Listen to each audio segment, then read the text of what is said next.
Hello everyone, ang hari ng kusina. Magandang umaga tanghali sa inyong lahat saan mang sulok ng mundo naroroon. Magluluto po tayo ngayon ng dalawang klaseng shrimp. Ayan po, ang mix po niyan ito. At saka, siyempre sibuyas lang at saka kamatis po ang pinig ko dyan. At saka yan, spinach. Kasi po, itong ibabaw ko yan mamaya sa white rice. Ito naman po is, ang kahalo po nito is tarang yogurt. Yan po ang ingredients niyan. At bawang at saka luya lang ididikdik po natin. Tara, samahan niyo po ako na magluto. Yan ang ating lulutuin. Una, piprituhin muna natin ang ating patatas. Habang nagpainit na tayo ng mantika, ayan po, at saka ito na yung atin sa bigas. Ano rin po ako ng talong inihaw. Kasi po, magluto ng talong. Additional food kasi baka magkulang sa kanila yun. Maubusan kaming ulam, at least mayroon kaming ulam. Iskartihan natin yung ulam.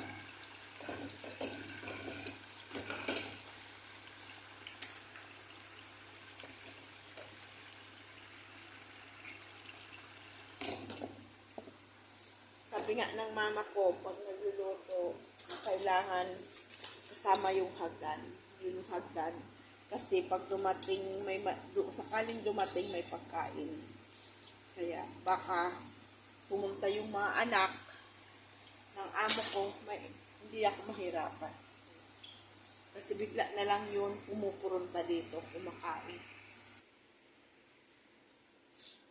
Ito, dikdikin natin.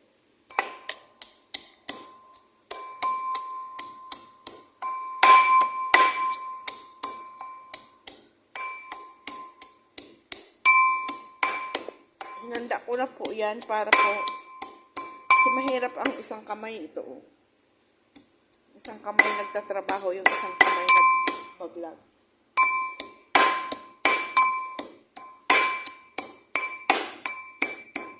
Kasi po hindi na po ako basta nag-i-edit. Kaya wala na po time edit po kung ano yung actual na nakita po ninyo. Yan at yun po ang ginawa ko dyan. Ito is shake. Para po, ano na natin. Ay, ano ko lang po dyan sa hipon na to. Ito na bawang at luya, yogurt, at saka kaunting asin at kaunting oil. Iluluto natin. So, dito tayo magagawa kasi para ipapadry natin siya. Ang kawali masyadong mag-iitim, kaya dito tayo magluluto. Yan. Ilagay na natin yan. Malinis na po itong hipon ko. Ganyan lang po ang paggawa ko niyan. At saka yung yogurt. Isang yogurt po. Sa atin po, di ba, kung walang yogurt, ang linalagay natin ketchup or 7-Up. Dito po, linalagay yogurt. Depende na po yan sa inyo kung ano po ang pagpasarap ninyo. Tapos po, lalagyan natin ng konti lang oil para po hindi siya dry. At konting asin. Lalagyan po natin siya ng lemon. Ito po, naka-prepare.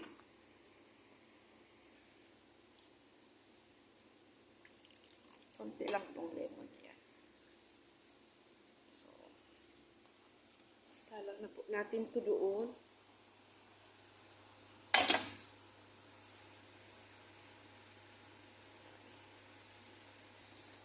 Kailangan po ganutin natin para hindi siya magbuo-buo ang ating yogurt.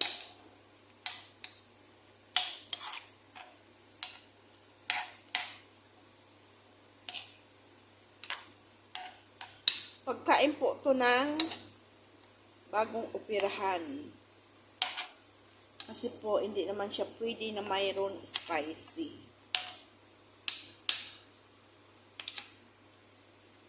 At titikman na rin natin siya mamaya. Para hindi po siya nagbubuo-buo, ginaganito ko po. Kasi yogurt po yan eh.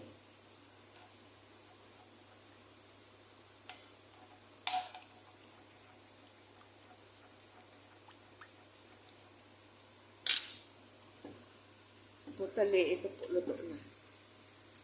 Oo, diba? Yan po siya.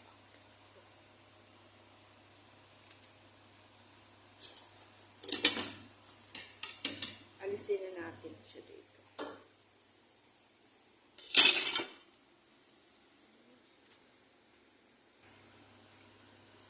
Tayo natin yung isa. Kalala. Dito tayo. Yan po, lalagyan ko po yan ng bigas.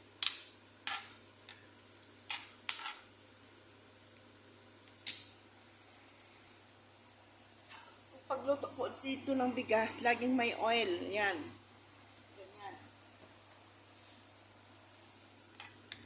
Para po hindi siya nagdidikit-dikit. Ako po, mas gusto ko po yung kakain ako ng kanin ng walang oil. Minsan po, nagluluto ako ng para sa aking pagkain na wala siyang oil.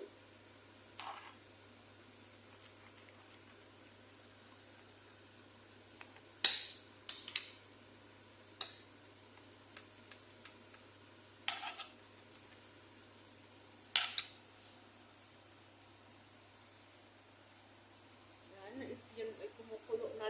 Ilalagay na natin yung bigas.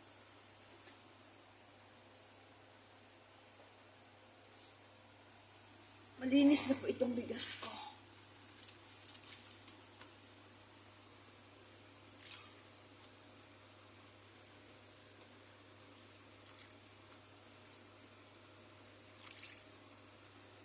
Malinis naman po ang ko, langgana.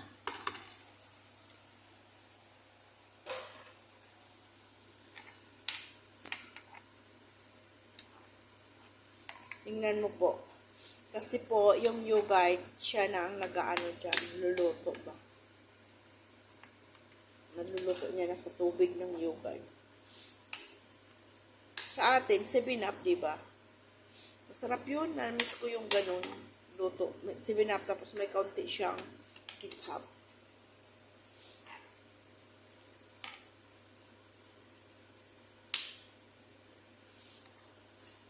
Dito, hindi naman nila yun alam na ganun luto. Minsan, ang lalaki po ng hipon. No? Minsan po, pag ganito, tinatapon yung, ang mga ulo ng hipon. Ang minsan po, ginagawa ko, kinukuha ko, tapos, nilalagyan kong 7-Up o Coke.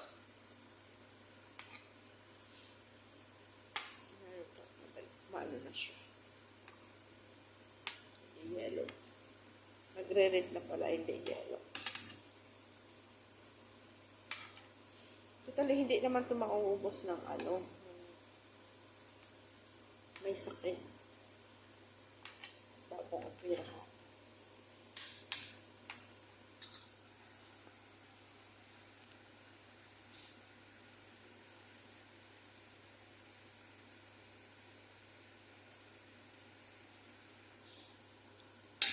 Nangungungo ako, sa mapakiramdam ko na naman po. Ko sinisipon ba? Kwentuhan ko kayo. Kanina, nanginig ako sa takot. Itong kasama ko, hindi ko alam na lumabas. Kasi nanglalaba ako sa taas. Sinalpa ko sa tinignan ko yung unang salang ko, tapos nilagay ko na doon sa dryer. Tapos nagsalang ulit ako ng iba. Yung pangalawang salang, may mga nakasampay, linagay ko na sa dryer. So, nasa taas ako. Hindi ko alam na bumaba siya, ay lumabas pala. Nagtatawag daw siyang nagtatawag, hindi ko naman naririnig. Siyempre kasi ito, building, ang laking bahay. Yung ginawa niya, pumunta siya dito sa isang pinto, pinalagabog. Nagulat ako, parang hindi ko buksan. Natatakot ako, nanginginig ako kasi hindi ko naman kasi alam na siya. Tapos nakita ko itim na itim. Itim na itim. So natakot ako. Nung hindi ko pa siya binubuksan, aanin ko na yung pinto, naanuhan ko na siya nga yung kasama ko. So binuksan ko, nagalit ako kasi may po kasi dito na katulong na hinostage dati. Nasa Adan pa kami noon. Hinostage po siya. Nagkatok ganun yung pinakabugbog, ginaganon niya yung pinto. Ginaganon niya yung pinto. Ang lakas. Tapos yung katulong, binuksan niya. Yung pala, magnanakaw. May mga kasama, magnanakaw. 3 ata yun. Nung pakabuksi sa kanya, hinawakan na siya, tapos hinostage na siya, hinila na siya pataas, pinakatok sa mga amo. So, yung amo, siyempre, nagbukas yung among lalaki. Kabukas ng among lalaki, binaril agad yung among lalaki. At binaril na yung katulong. Nangnakaw na yung mga mangnanakaw. So, mabuti yung ibang mga anak, may kanya-kanya dito, kanya-kanyang kwarto, nakalak. Siyempre, narinig na nilang may putukan na, nakatawag sila kaagad ng pulis. So, yung pulis, nag-responde kaagad kasi dito po sa lugar na to, responde ta kaagad. Mayroon siyang, yung mga pintuan, inanuan na ng pulis, mayroon ng pulis, at saka sa rooftop, ng helicopter, ibinaba ng helicopter. Tapos po, nung nabuksan ng mga pulis yung pinto, nakapasok na yung mga pulis. Nakilaban yung magnanakaw. So, nung nakilaban yung magnanakaw, may isang pulis na rin na namatay siya, na baril. Tsaka may napatay din yung yung magnanakaw. Mayroong isa ata yung nakaligtas. Tapos, yun, nakulong siya. Tapos siyempre nakukulong yun. At saka yung amo, patay din. At saka mayroon isang pulis na namatay. Yun po. Kaya, grabe yung takot ko kanina eh. Pinagalitan ko. Ganito po ang paggawa dito ng kanin. Binabad ko po ito sa mainit na tubig. Inugasan ko muna siyang may sabon. Tsaka binabad ko sa mainit na tubig at linagyan ng konting, mga 2 teaspoon na vinegar, tapos saka naman siya hinugasan. Kaya po, puting-puti siya, at saka wala po siyang amoy. Ito naman po ilalagay ko sa,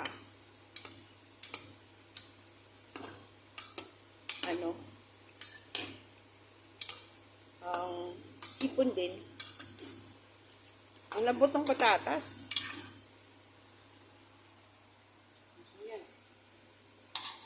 Grabe yung takot ko kanina, nanginginig ako.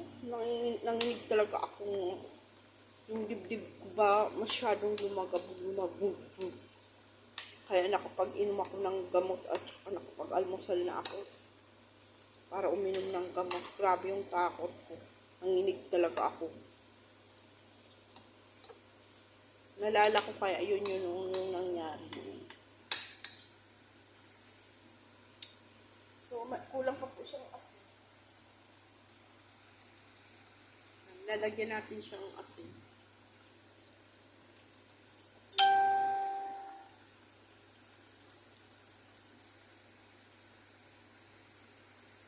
tatanggalin na natin yung kanin, okay na po yan. Kaya ibababa ko muna siya. Ayan na po yung white rice natin. Ito na natin.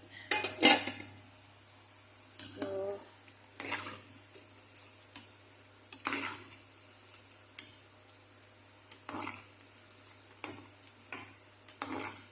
tanggalin na natin, tama na yan. Kasi ilalagay po natin siya sa heat. Kung ano po ang nakita ninyo dyan na pagluto, yun po ang procedure ko. Pwede na po ninyo yung gayahin.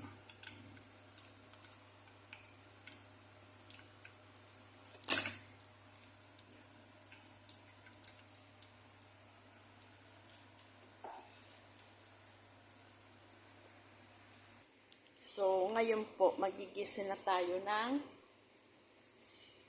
hipon. Yan. Ito lang po ang ingredients niya. Sibuyas at saka kamatis. At saka ito po yung gulay, spinach. Naka-frozen po. Kaya, ano yung, hindi ko po alam kung ano yan sa Arabic. Ay, ano English yung spinach. Yung parang asparagus ba? Parang Oo, parang pong asparagus yung ano, dahon niya. Ganun po yung dahon niya. Ano ko yan kung ano yung spinach. Kaso, nakalimutan ko po. Nakalimutan ko po sa English. Yan. Pwede naman po yan. Kung wala po ito, pwede naman po, ano lang, ang i-ano natin pag wala sa Pilipinas, di ba? Pwede po yung, ano ba yun? Parsley na lang, pwede. Para may konting gulay. Yan. So, ito po ang ingredients po natin.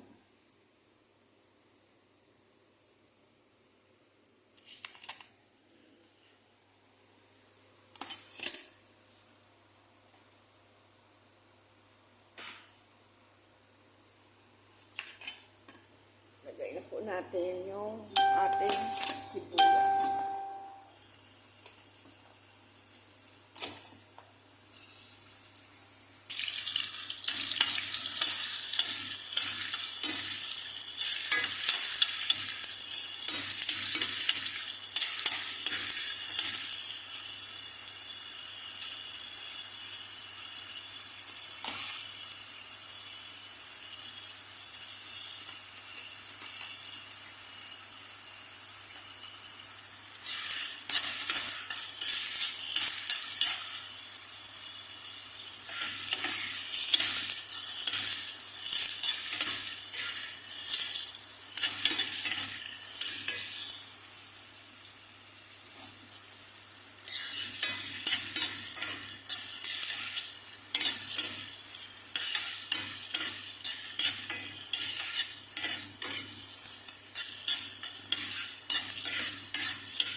Paluto-lutuin po natin yung sibuyas natin.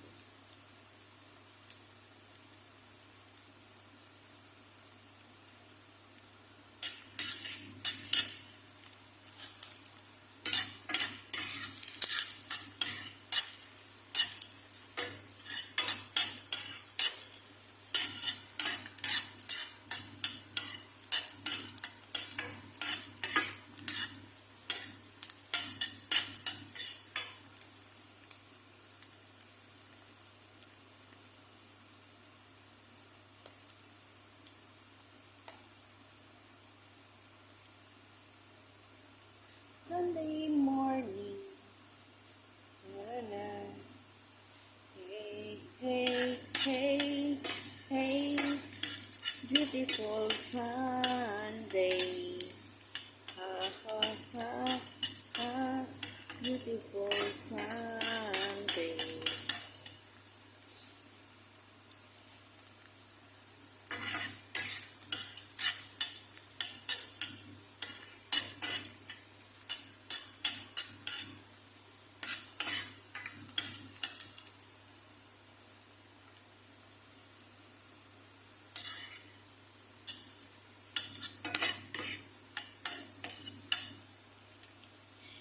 Sorry po, hindi na po ako basta i-edit. Yun lang po pag may tumawag na hinaputol yung video po. Kaya po ako nakakapag-edit. Lagay na po natin.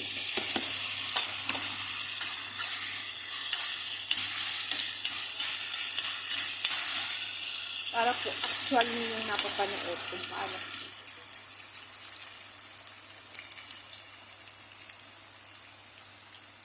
Lagay na po natin yung hipon.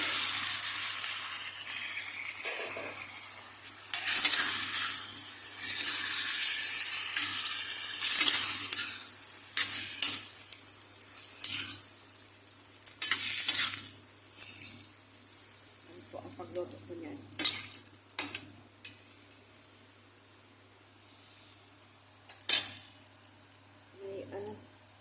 May nakita akong hindi natanggal.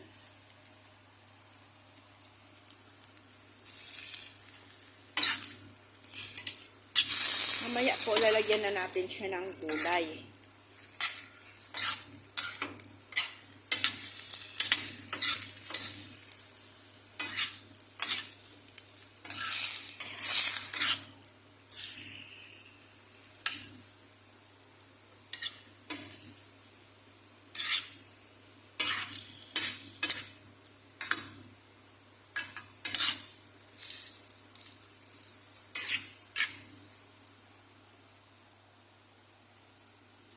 Malapit na ito. Ida-dry lang po ito.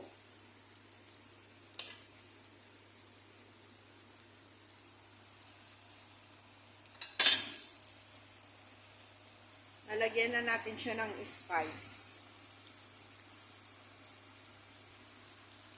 So, ito po yung turmeric natin. Ang ilalagay ko pong spice is curry powder.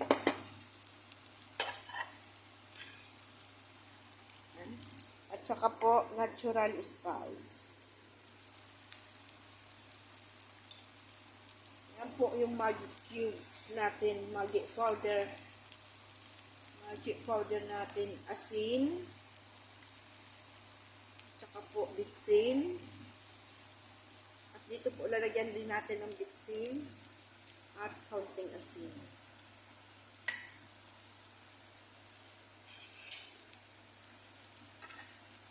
Kasi po may ano na to, may lemon na to.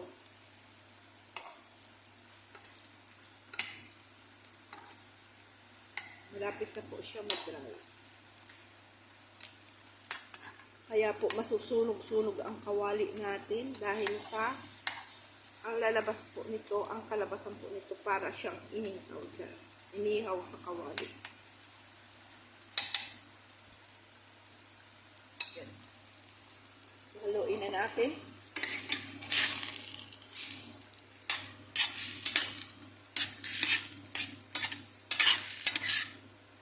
Ang bango na po.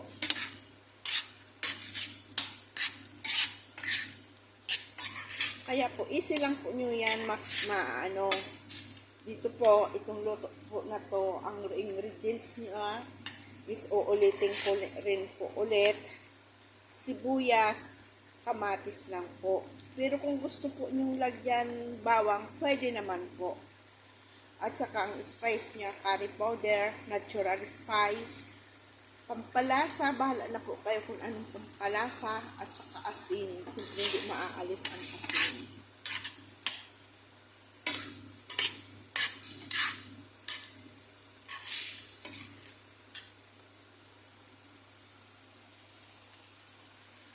Malapit na po siya.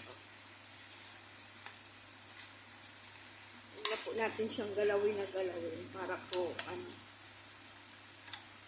hindi na siya madurog. Ito na ang lasa niya. Dito, siyempre, hindi nga tayo nagtubig, diba? Kasi po ang hipon is nagtutubig. Ayan na po siya, tubigan na.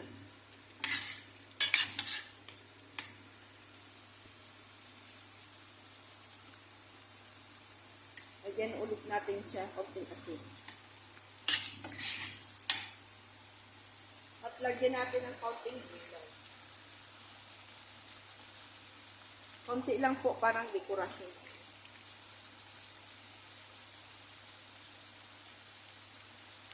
Ganun lang po siya.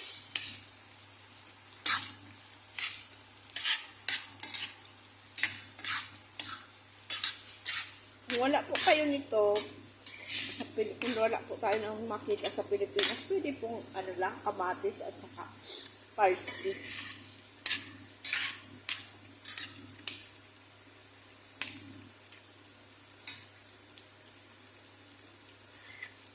Ayan na po, makulay na ang kulay. May kulay na ang buhay. Samantala naman ito ay palapit na.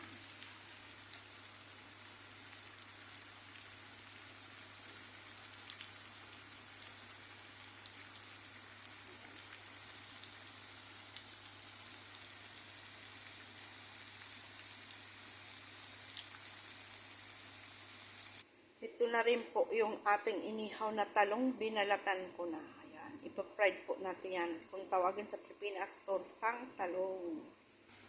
Ayan na po siya. Ayan. Balik na rin na natin. O, ganyan po siya mangyayari. Hindi po yan sunog. Ganun po talaga siya. Parang inihaw po sa kawali.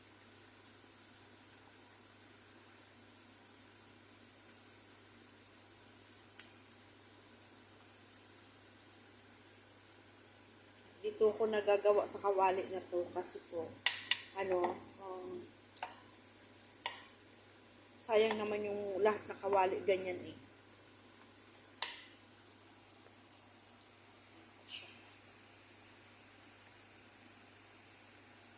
Yan yung ano natin.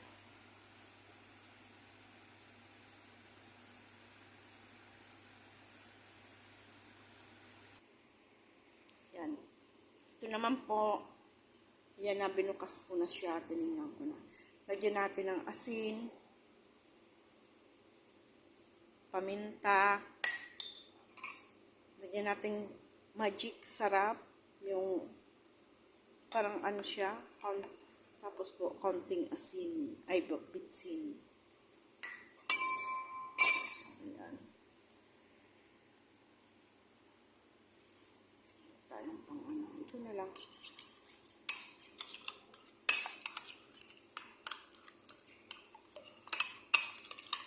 Dito po kasi ang talong masyadong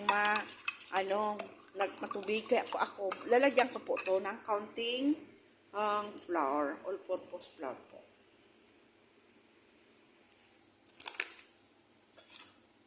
Lagyan natin ng counting all-purpose flour.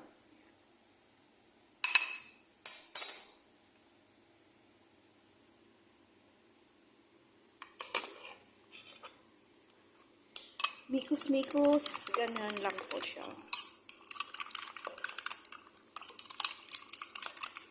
Para po, hindi po yung natin talong.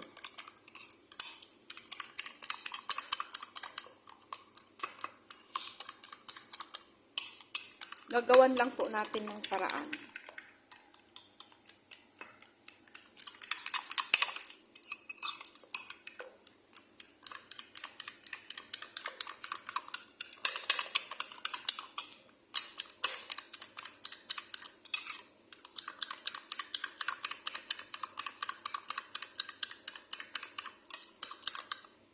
Tikman natin.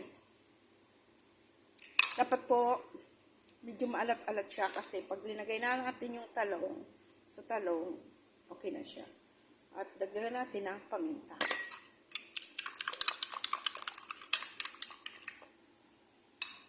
So ngayon po, ibababad na natin sa talong para po yung lasa niya.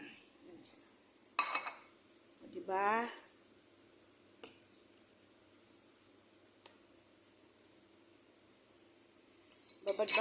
Ibababad po natin siyang konti. Ayan.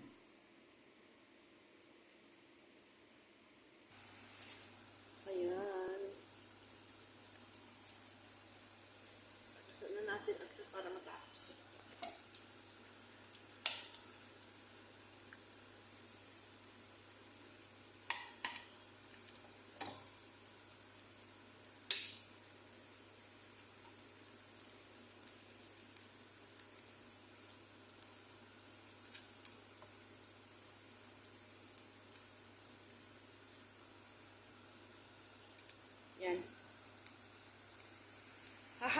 na po ito.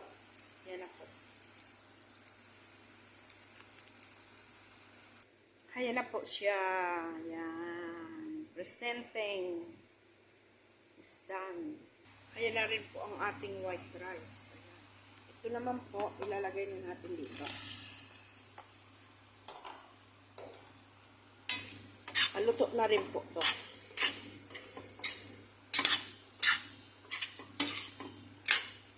Kaya sundan na lang po ninyo sa procedure ko dito kung gusto nyo pong mapanood kasi pag nagbablog tayo, mix cooking na po yan.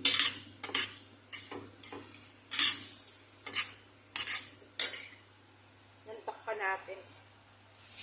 Ibababaw natin yan dyan mamaya sa rice. Pagkakain na sila. Mamaya po ipapakita ko sa inyo kung paano po.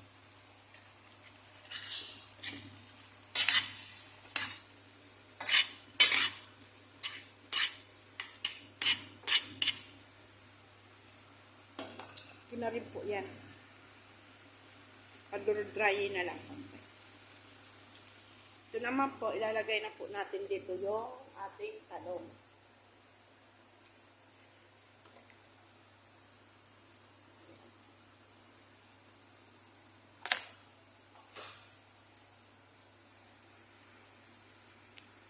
Painitin natin. Ito po, dana. Papatayin na natin. Ito na po yung inano ko. Linagyan ko po kasi ng giniling. Kasi po, yung giniling na baka. Kasi po, yung may tira pa po ako yung sa kuba. Inilagay ko na dito para hindi po ba masayang yung karne. Diba?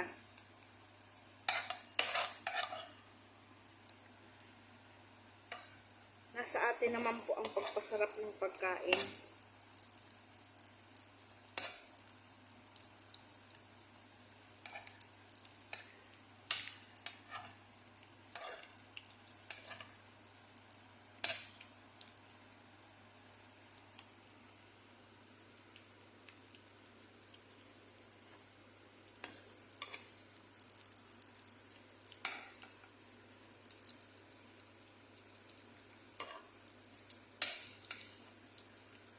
Dadadidan.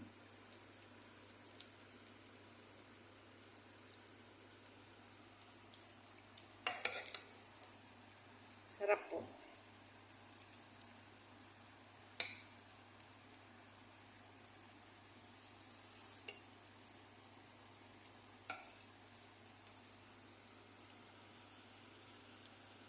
Kailangan po ang pagbaliktad ko niyan, 2 kutsara para po hindi masira. Diba?